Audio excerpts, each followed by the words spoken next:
5 নিশ্চয় সমস্যাৰ কাৰণে ভাল দিনেই ক'ব লাগিব আজিৰ দিনটোত আমি সয়েল কনজাৰ্ভেশ্যন আৰু PNRD এই দুটা ডিপাৰ্টমেণ্টৰ 12টা স্কিম ইতিমধ্যে কাম কমপ্লিট কৰি মুকলি কৰা হ'ল এইখিনি অঞ্চলত যথেষ্ট অসুবিধা আছে খোৱাপানীৰ সমস্যা আছে ৰাস্তা পদূলিৰ সমস্যা আছে কালবাৰী ইত্যাদি সমস্যা আছে আৰু সেইকাৰণে ৰাইজে বহু কষ্ট ভুগিব লগা হৈছিল আৰু এই ৰাইজৰ এই কষ্টখিনি অনুভৱ কৰি আমাৰ পাৰ্টিৰ সহকৰ্মীসকলে নিজ নিজ অঞ্চলৰ সমস্যাবিলাক সমাধান কৰি দিবৰ কাৰণে যি আবেদন কৰিছে তাৰ ওপৰত ভিত্তি কৰি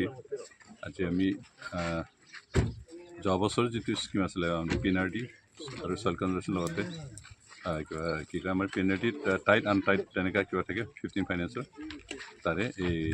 ড্ৰিংকিং ৱাটাৰ স্কিম টয়লেট ইত্যাদি তেনেকুৱা গোটেইবিলাক স্কিম কৰি থকা হৈছে আৰু এইটো স্কিমৰ ভিতৰতে আজি 12টা স্কিম কমপ্লিট হোৱাৰ কাৰণে মুকলি কৰা হ'ল আৰু এইখিনি আজি মুকলি কৰি ৰাইজক চমজাই দিয়া হৈছে আশা কৰোঁ ৰাইজে এইখিনি সুবিধা পোৱাৰ পিছত তেওঁলোকৰ দৈনন্দিন জীৱনত কিছু সুচল হ'ব আৰু বহুত কৰিব লগা আছে আমাৰ 5 নিশ্চয়খন কাৰণ পাহাৰীয়া অঞ্চল নতুন গাঁও অঞ্চল হোৱাৰ কাৰণে বহুতো বন অঞ্চল হোৱাৰ কাৰণে ইয়াত ৰাস্তা পদূলি একো নাছিলে খোৱাপানীৰ ব্যৱস্থা একো নাছিলে আমি সেইখিনি ব্যৱস্থা কৰিছোঁ আৰু কৰি যাম অহা সময়খিনি এইখিনি সেৱা কৰাৰ কাৰণে ৰাইজে সুযোগ দিয়া নাই সকলো ৰাইজকে ধন্যবাদ দিছোঁ আৰু আশা কৰোঁ অহা দিনৰ লগতে তেওঁলোকে আমাৰ লগত থাকি এই অঞ্চলৰ সমস্যা সমাধান কৰাৰ ক্ষেত্ৰত আমাৰ লগত সহযোগ কৰিব